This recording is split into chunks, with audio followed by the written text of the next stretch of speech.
Hello friends, इस नए video में एक बार फिर से आपका स्वागत है। तो आज की इस वीडियो में हम लोग बात करने वाले हैं मेडिकल इलेक्ट्रॉनिक्स के बारे में। ठीक है, जो भी आपके फाइनल ईयर के स्टूडेंट हैं जो कि इलेक्ट्रॉनिक्स ब्रांच के हैं, उन्होंने कुछ लोगों ने उनमें से इलेक्ट्रिक सब्जेक्ट आपका मेडिकल इलेक्ट्रॉनिक्स चूज़ किया है। तो बहुत सारे लोगों का कमेंट आ रहा था, सर मेडिकल इलेक्ट्रॉनिक्स पे भी कुछ वीडियो बना दीजिए। तो ये वीडियो सिर्फ मेडिकल इलेक्ट्रॉनिक्स सब्जेक्ट जो इलेक्ट्रिक सब्जेक्ट चूज़ किए हैं, जो कि पॉलिटेक्निक है, जो इलेक्ट्रॉनिक्स ब्रांच के 6 सेमेस्टर के जो स्टूडेंट हैं, सिर्फ वीडियो उनके लिए है। ठीक है ना। तो प्लीज़ वीडियो को लास्ट तक देखिएगा और अपने दोस्तों के पास जिन्होंने medical electronics elective subject choose किया है, उनके पास इस वीडियो को ज़रूर शेयर कीजिएगा ताकि उनको भी कुछ हेल्प हो सके, कुछ मदद मिल सके। ठीक है ना। तो चलिए शुरू करते हैं और समझते हैं सबसे पहला क्वेश्चन क्या पूछा जा रहा है। फर्स्ट क्वेश्चन है आपका, which of the following instrument records the electrical activity of the heart. ठीक है, जितने भी क्वेश्चन बताए जाएंगे सारे क्वेश्चन आपके मोस्ट इंपॉर्टेंट क्वेश्चन बताए जाएंगे। तो कहा जा रहा है क्वेश्चन में कि इनमें से कौन सा इंस्ट्रूमेंट है जो हार्ट के इलेक्ट्रिकल एक्टिविटी को रिकॉर्ड करने का काम करता है।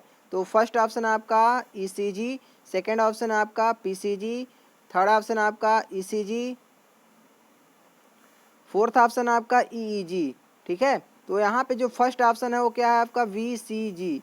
वीसीजी का फुल फॉर्म क्या होता है? पहली बात तो सारे फुल फॉर्म आपको याद होने चाहिए। तो वीसीजी जो फुल फॉर्म होता है उसका होता है आपका वेक्टर वेक्टर कार्डियोग्राफ। ठीक है, वीसीजी का फुल फॉर्म क्या होता है? वेक्टर कार्डियोग्राफ, या फिर बोल सकते हैं वेक्टर कार्डियोग्राफी भी बोल सकते हैं। ठीक है ना। पीसीजी का फुल फॉर्म क्या होता है? फोनोकार्डियोग्राफ। ठीक है, और ईसीजी का फुल फॉर्म क्या होता है? इलेक्ट्रोकार्डियोग्राफ। ठीक है, और ईईजी का फुल फॉर्म क्या होता है? इलेक्ट्रो एथलोग्राफ। ठीक है, इस तरह से इन सब का फुल फॉर्म होता है। तो क्वेश्चन में क्या पूछा गया है कि आपका जो हार्ट है, ठीक है, उसकी इलेक्ट्रिकल एक्टिविटी को रिकॉर्ड करने का काम किसका होता है? तो ऑप्शन नंबर सी आपका बिल्कुल सही है, ईसीजी। ठीक है, ईसीजी जो होता है उसका काम ही यही होता है कि आपके जो आपका हार्ट है, ठीक है, उसका जो इलेक्ट्रिकल एक्टिविटी है उसको रिकॉर्ड करने का काम करता है। ठीक है, ईसीजी। ईसीजी का फुल फॉर्म क्या होता है आपका? इलेक्ट्रोकार्डियोग्राफ। नेक्स्ट क्वेश्चन हम लोग देखते हैं। अगला जो क्वेश्चन उसमें पूछा जा रहा है, इलेक्ट्रोकार्डियोग्राफी जिसको बोलते हैं ईसीजी। ठीक है, ईसीजी मैंने पहले ही बताया कि इलेक्ट्रोकार्डियोग्राफ भी बोल सकते हैं, इलेक्ट्रोकार्डियोग्राफी भी बोल सकते हैं। तो ECG are used in catheterization laboratories, coronary care units for routine diagnostic applications in cardiology. Statement जो दिया गया है वो आपका फॉल्स है या फिर ट्रू है? तो ऑप्शन में फर्स्ट आपका दिया गया है ट्रू स्टेटमेंट, सेकंड ऑप्शन आपका फॉल्स स्टेटमेंट। तो ऑप्शन नंबर फर्स्ट आपका बिल्कुल सही ऑप्शन है, ट्रू स्टेटमेंट है। क्योंकि जो ईसीजी होता है उसका यूज ही किया जाता है लैबोरेटरीज में। ठीक है, कटराइजेशन के लिए किया जाता है लैबोरेटरीज में, फिर कोरोनरी केयर्स यूनिट्स में किया जाता है। ठीक है, और भी कई सारे ऐसे रूटीन डायग्नोस्टिक एप्लीकेशन है जहाँ पे इसका यूज़ किया जाता है। कार्डियोलॉजी में भी इसका यूज़ किया जाता है। ठीक है, तो ये सारे यूज हैं आपके ईसीजी के, इसलिए ऑप्शन में आपका जो ट्रू ऑप्शन दिया गया वो आपका बिल्कुल सही ऑप्शन है। इसके बाद समझते हैं हम लोग नेक्स्ट क्वेश्चन।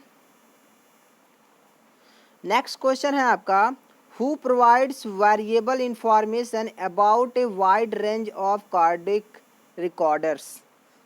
रिकॉर्डर नहीं, डिसऑर्डर, सॉरी। ठीक है, जो कार्डिक डिसऑर्डर होता है उसका वाइड रेंज का इंफॉर्मेशन, एक वैल्यूएबल इंफॉर्मेशन कौन प्रोवाइड करता है? तो फर्स्ट ऑप्शन आपका दिया गया है वीसीजी, सेकंड ऑप्शन आपका दिया गया है ईसीजी, थर्ड ऑप्शन आपका दिया गया है पीसीजी, फोर्थ ऑप्शन आपका दिया गया है ईईजी। तो यहाँ पे ऑप्शन नंबर जो सेकंड है आपका बिल्कुल सही है, ईसीजी। ठीक है, ईसीजी आपका जो होता है यही आपका जो कार्डिक डिसऑर्डर होता है उसके वाइड रेंज के बारे में वैल्यूएबल इंफॉर्मेशन प्रोवाइड कर सकता है। ठीक है ना। तो ईसीजी ऑप्शन यहाँ आपका बिल्कुल सही ऑप्शन है। तो चलिए समझते हैं इसके बाद नेक्स्ट क्वेश्चन। जितने भी क्वेश्चन बताए जा रहे हैं मोस्ट इंपॉर्टेंट क्वेश्चन बताए जा रहे हैं। नेक्स्ट क्वेश्चन बताया क्या है आपका, what is the diagnostically useful frequency range. ठीक है, तो फर्स्ट ऑप्शन आपका दिया गया है 0.0252 टू 0.05 हर्ट्ज। सेकेंड ऑप्शन आपका दिया गया है 0.05 टू 150 हर्ट्ज। थर्ड आपका दिया गया है 150 टू 200 हर्ट्ज। फोर्थ ऑप्शन आपका दिया गया है 0.05 टू 150 मेगा हर्ट्ज। तो यहाँ पे जो ऑप्शन नंबर सेकंड है वो आपका बिल्कुल सही ऑप्शन है, ठीक है। 0.05 से 150 हर्ट्ज ये रेंज होता है आपका, इस रेंज में यूज़फुल होता है डायग्नोस्टिकली, ठीक है। तो ऑप्शन नंबर यहाँ पे जो बी है वो आपका बिल्कुल सही ऑप्शन है। इसके बाद समझते हैं हम लोग नेक्स्ट क्वेश्चन। अगला जो क्वेश्चन है उसमें क्या पूछा जा रहा है, which machines CMRR is of order of 100 to 120 dB। तो जो CMMR होता है उसका मतलब क्या है, कॉमन मोड रिजेक्शन रेशियो, ठीक है।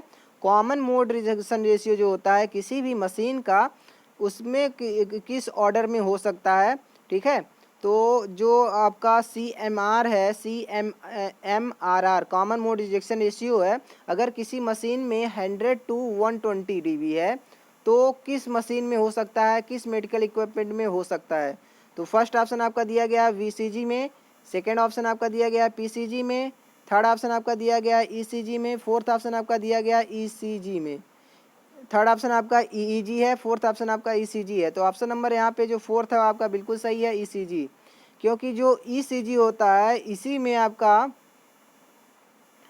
जो आपका CMRR होता है उसका जो ऑर्डर होता है 100 टू 120 dB होता है इसी में, ECG में। तो ऑप्शन नंबर डी यहाँ पे आपका बिल्कुल राइट आंसर है। चलिए समझते हैं इसके बाद नेक्स्ट क्वेश्चन। अगला जो क्वेश्चन उसमें क्या पूछा जा रहा है, how many paper speed for या फिर हाउ मेनी पेपर स्पीड्स और necessary for ECG recording. ECG recording के लिए जो पेपर स्पीड होता है कितना नेसेसरी होता है, कितना आवश्यक होता है। तो फर्स्ट ऑप्शन है आपका 1, सेकेंड ऑप्शन आपका मिनिमम 2, थर्ड है आपका can be any, fourth option आपका मैक्सिमम 2। तो ऑप्शन नंबर सेकेंड आपका बिल्कुल सही है, मिनिमम 2 होने चाहिए, ठीक है। जो पेपर स्पीड है वो मिनिमम कितना होना चाहिए, 2 होना चाहिए। नेसेसरी होता है, आवश्यक होता है जो पेपर स्पीड होता है ECG रिकॉर्डिंग के लिए, ठीक है। तो ऑप्शन नंबर बी यहाँ पे बिल्कुल राइट आंसर है। तो चलिए इसके बाद समझते हैं हम लोग नेक्स्ट क्वेश्चन। अगला जो क्वेश्चन है उसमें क्या पूछा जा रहा है, where are potentials picked up by patient electrodes taken to. तो फर्स्ट ऑप्शन है आपका lead selector switch, second option है आपका प्री एम्पलीफायर, थर्ड ऑप्शन है आपका पावर एम्पलीफायर, फोर्थ ऑप्शन आपका इंस्ट्रूमेंटेशन एम्पलीफायर। तो ऑप्शन नंबर यहाँ पे फर्स्ट जो है आपका बिल्कुल सही है, लीड सेलेक्टर स्विच बोला जाता है, ठीक है। क्या बोला जाता है आपको, लीड सेलेक्टर स्विच होता है, ठीक है। जो जहाँ भी आपके पोटेंशियल पिक होते हैं तो जो पेशेंट है इलेक्ट्रोड्स जो लगाए जाते हैं जो टेकन है उसमें क्या लगा होता है आपका लीड सेलेक्टर स्विच होता है, ठीक है। Lead selector switch option number first आपका बिल्कुल सही ऑप्शन है। नेक्स्ट क्वेश्चन, अगला क्वेश्चन में क्या पूछा गया है, how lead selector selects electrodes. जो लीड सेलेक्टर होते हैं वो किस प्रकार से इलेक्ट्रोड्स को सिलेक्ट करते हैं इसको बताना है। तो फर्स्ट ऑप्शन है आपका 1/1, सेकेंड है आपका 2/2, थर्ड है आपका 3/3, फोर्थ है आपका 4/4। तो ऑप्शन नंबर सेकेंड आपका बिल्कुल सही है, ठीक है। जो सेलेक्टर्स होते हैं, जो लीड सेलेक्टर्स होते हैं वो इलेक्ट्रोड को कैसे सेलेक्ट करते हैं, 2/2 सेलेक्ट करते हैं। पहले 2 को सिलेक्ट करेंगे, फिर 2 को, फिर 2 को, इस तरह से 2/2 में सिलेक्ट करते हैं, ठीक है ना। नेक्स्ट क्वेश्चन समझते हैं हम लोग। अगला जो क्वेश्चन है उसमें पूछा जा रहा है, the amplified output signal is picked up single ended from pre amplifier and it is given to the, यहाँ पे फिल करना है। तो फर्स्ट ऑप्शन आपका पावर एम्पलीफायर, सेकेंड ऑप्शन आपका लीड सेलेक्टर, थर्ड ऑप्शन आपका पेन मोटर, फोर्थ ऑप्शन आपका पेपर मोटर। तो ऑप्शन नंबर फर्स्ट आपका बिल्कुल सही ऑप्शन है, पावर एम्पलीफायर, ठीक है। पावर लेवल को इंक्रीज करने के लिए यहाँ पे पावर एम्पलीफायर का यूज़ किया जाता है। नेक्स्ट क्वेश्चन देखते हैं। अगला जो क्वेश्चन है वो पूछा जा रहा है, why is pre amplifier use. Most important question है, प्री एम्पलीफायर क्यों यूज किया जाता है। तो फर्स्ट ऑप्शन है आपका फॉर एम्पलीफिकेशन, सेकेंड ऑप्शन है आपका for stabilising effect, third option है आपका for reducing effect, fourth option आपका फॉर मॉडिफाइंग इफेक्ट। तो यहाँ पे ऑप्शन नंबर बी आपका बिल्कुल सही ऑप्शन है। जो आपका प्री एम्पलीफायर यूज होता है किस लिए यूज होता है? फॉर स्टेबलाइजिंग इफेक्ट, ठीक है ना। इसलिए ऑप्शन नंबर बी यहाँ पे आपका बिल्कुल राइट आंसर है। नेक्स्ट क्वेश्चन हम लोग देखते हैं। अगले क्वेश्चन में क्या पूछा जा रहा है? Stand by made of operation is generally provided in which instrument? जो मेड बाई मोड होता है या फिर जो ऑपरेशन का मेड बाई मोड होता है वो जनरली किस इंस्ट्रूमेंट द्वारा प्रोवाइड किया जाता है? तो फर्स्ट ऑप्शन है आपका VCG, सेकेंड ऑप्शन है आपका PCG, थर्ड ऑप्शन है आपका ECG, फोर्थ ऑप्शन आपका EMG। तो ऑप्शन नंबर यहाँ पे जो थर्ड है वो आपका बिल्कुल सही है, ECG। ECG जो होता है यही आपका प्रोवाइड करता है स्टैंड बाई मोड, ठीक है ना। तो ऑप्शन नंबर यहाँ पे सी आपका बिल्कुल राइट आंसर है। नेक्स्ट क्वेश्चन देखते हैं। अगला जो क्वेश्चन है इसमें क्या पूछा जा रहा है? यहाँ पे फिल करना है और मेड हॉरिजेंटली ऑन इलेक्ट्रोकार्डियोग्राम। तो यहाँ पे फर्स्ट ऑप्शन है आपका टाइम मेजरमेंट, सेकेंड ऑप्शन आपका heart rate measurement, fourth option आपका time measurement and heart rate measurement, fourth option आपका not fixed and can be anything. तो ऑप्शन नंबर यहाँ पे जो सी है वो आपका बिल्कुल राइट आंसर होगा, ठीक है। यहाँ पे क्या फिल हो जाएगा आपका? यहाँ पे फिल होगा आपका time measurement and heart rate measurement, ठीक है। तो जो टाइम मेजरमेंट होता है और जो हार्ट रेट मेजरमेंट होता है और मेड हॉरिजेंटली ऑन इलेक्ट्रोकार्डियोग्राम, ठीक है, इस तरह से यहाँ पे फिल हो जाएगा। इसलिए ऑप्शन नंबर यहाँ पे जो सी है वो आपका बिल्कुल राइट आंसर है। सी ऑप्शन आपका बिल्कुल सही ऑप्शन है। चलिए इसके बाद समझते हैं नेक्स्ट क्वेश्चन। अगला जो क्वेश्चन है, सारे क्वेश्चन मोस्ट इंपॉर्टेंट पूछे जा रहे हैं। What is paper recording speed for routine work? Routine work के लिए जो पेपर रिकॉर्डिंग स्पीड होता है कितना होता है, क्या होता है?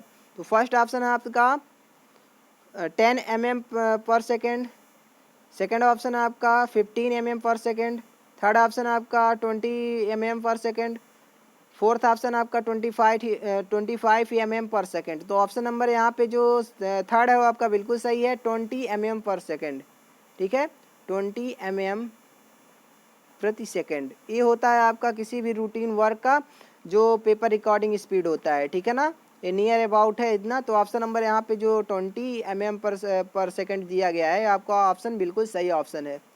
चलिए इसके बाद समझते हैं हम लोग नेक्स्ट क्वेश्चन। अगला जो क्वेश्चन है उसमें क्या पूछा जा रहा है इसको हम लोग समझते हैं। What measurements are made vertically on electrocardiogram? जो वर्टिकली मेड होता है, जो मेजरमेंट होता है कोई इलेक्ट्रोकार्डियोग्राम में, वो क्या होता है आपका? तो फर्स्ट है आपका टाइम मेजरमेंट, सेकंड है आपका heart rate measurement, third option आपका एम्पलीट्यूड मेजरमेंट, फोर ऑप्शन है आपका time measurement and heart rate measurement. तो यहाँ पे पिछले क्वेश्चन में एक क्वेश्चन में पूछा गया था यहाँ पे हॉरिजेंटली और इस क्वेश्चन में पूछा गया है वर्टिकली, ठीक है ना। तो इस दोनों क्वेश्चन में थोड़ा सा अंतर है। तो इस क्वेश्चन के लिए जो आंसर होगा आपका आंसर नंबर सी आपका थर्ड ऑप्शन आपका बिल्कुल सही होगा, एम्पलीट्यूड। अगर इलेक्ट्रोकार्डियोग्राम का जो वर्टिकली मेजर कर रहे हैं, ठीक है, वर्टिकल जो मेजरमेंट है उसमें क्या मेजर करेगा? तो एम्पलीट्यूड मेजरमेंट करेगा, ठीक है। तो ऑप्शन नंबर सी आपका बिल्कुल राइट आंसर है। तो चलिए इसके बाद समझते हैं हम लोग नेक्स्ट क्वेश्चन। अगला जो क्वेश्चन है most important, what is sensitivity of an electrocardiograph? ECG जो होता है इसकी सेंसिटिविटी लगभग कितनी होती है? तो फर्स्ट ऑप्शन है आपका 10 mm पर मिली वोल्ट, सेकेंड ऑप्शन है आपका 15 mm पर मिली वोल्ट, फोर्थ ऑप्शन है आपका 20 mm पर मिली वोल्ट, फोर्थ ऑप्शन है आपका 25 mm पर मिली वोल्ट। तो ऑप्शन नंबर यहाँ पे जो फर्स्ट वो आपका बिल्कुल सही है। जो ECG होता है उसकी जो सेंसिटिविटी होती है वो लगभग कितनी होती है? 10 mm पर मिली वोल्ट, ठीक है। ऑप्शन नंबर जो वन है, जो ऑप्शन नंबर फर्स्ट है वो आपका बिल्कुल सही ऑप्शन है। नेक्स्ट क्वेश्चन हम लोग देखते हैं। अगला जो क्वेश्चन है उसमें पूछा जा रहा है इंटरप्शन और interference with normal physiological and developmental process और स्ट्रक्चर्स इज कॉल्ड, ठीक है। तो फर्स्ट ऑप्शन है आपका फंक्शनल लिमिटेशंस, सेकंड ऑप्शन है आपका पैथोफिजिकोलॉजी, थर्ड ऑप्शन है आपका सोशलटल, सोशिएटल लिमिटेशंस, फोर्थ ऑप्शन आपका मॉडिलिटी स्पेसिफिक। तो ऑप्शन नंबर यहाँ पे जो बी है वो आपका बिल्कुल सही है आपका, ठीक है। पैथोफिजिकोलॉजी को जो पैथोफिजिकोलॉजी होता है इसी को हम लोग क्या कहते हैं, ये ऑप्शन आपका बिल्कुल राइट आंसर है, ऑप्शन नंबर बी, ठीक है। नेक्स्ट क्वेश्चन हम लोग देखते हैं। अगला जो क्वेश्चन उसमें क्या पूछा जा रहा है, for rehabilitations engineering perspective a task that is specific to single sense और movement pattern is called। First option आपका दिया गया है फंक्शनल लिमिटेशंस, सेकेंड ऑप्शन आपका दिया गया है सोशल लिमिटेशंस, थर्ड ऑप्शन आपका दिया गया है मोडलिटी स्पेसिफिक, फोर्थ ऑप्शन आपका दिया गया है पैथोफिजिकोलॉजी, ठीक है। तो ऑप्शन नंबर यहाँ पे जो थर्ड है वो आपका बिल्कुल सही ऑप्शन है, मॉडिलिटी स्पेसिफिक, ठीक है। नेक्स्ट क्वेश्चन हम लोग देखते हैं। अगला जो क्वेश्चन है उसमें क्या पूछा जा रहा है, an artificial limb A sensory substitution system और एन अगमेंटेटिव कम्युनिकेशन एड इज, यहाँ पे फिल करना है क्या होगा। तो फर्स्ट है आपका थेरेप्टिक डिवाइस, सेकेंड ऑप्शन आपका डायग्नोस्टिक डिवाइस, थर्ड ऑप्शन आपका ऑर्थोसिस डिवाइस, फोर्थ ऑप्शन आपका प्रोस्थेटिक डिवाइस। तो ऑप्शन नंबर यहाँ पे जो 4 है वो आपका बिल्कुल सही है, ठीक है ना। प्रोस्थेटिक डिवाइस होते हैं ये सारे। तो ऑप्शन नंबर डी यहाँ पे बिल्कुल सही ऑप्शन है, बिल्कुल सही ऑप्शन है, ठीक है। तो यही था कुछ इंपॉर्टेंट क्वेश्चन, कुछ एमसीक्यू जो कि मेडिकल इलेक्ट्रॉनिक्स से पूछे जा सकते हैं आपके एग्ज़ाम में, ठीक है। मैंने कोशिश किया कि हिंदी में कुछ आपको नोट्स प्रोवाइड किया जाए, लेकिन नोट्स हिंदी में अभी नहीं अवेलेबल है, ठीक है, क्योंकि इसका बुक भी मार्केट में अभी नहीं आया है। और जितने भी टीचर्स पढ़ा रहे हैं वो भी आपके इंग्लिश में ही थोड़ा बहुत पढ़ा रहे हैं, जो आपका इसका एमसीक्यू मिल रहा है वो इंग्लिश में ही मिल रहा है। तो आप कोशिश करिए कि मेडिकल इलेक्ट्रॉनिक्स ऐसा सब्जेक्ट है कि हिंदी पढ़ने जाएंगे तो थोड़ा सा आपके लिए दिक्कत हो जाएगा, ठीक है। इसलिए कोशिश करिए जितने भी लोग आपके इलेक्टिव सब्जेक्ट में आपका मेडिकल इलेक्ट्रॉनिक्स चूज किए हैं वो इंग्लिश में ही अपने एमसीक्यू क्वेश्चन को सॉल्व करें और कोशिश करें कि एग्ज़ाम में भी आपको इंग्लिश में ही सेलेक्ट करें, ठीक है ना। तो मिलते हैं नेक्स्ट वीडियो में, तब तक अपना ख्याल रखिए, अपनों का ख्याल रखिए। वीडियो को अपने दोस्तों के पास ज़रूर शेयर कीजिए, साथ ही साथ आप अपने एग्ज़ाम की भी प्रिपरेशन करते रहिए। तो मिलते हैं नेक्स्ट वीडियो में, जय हिंद।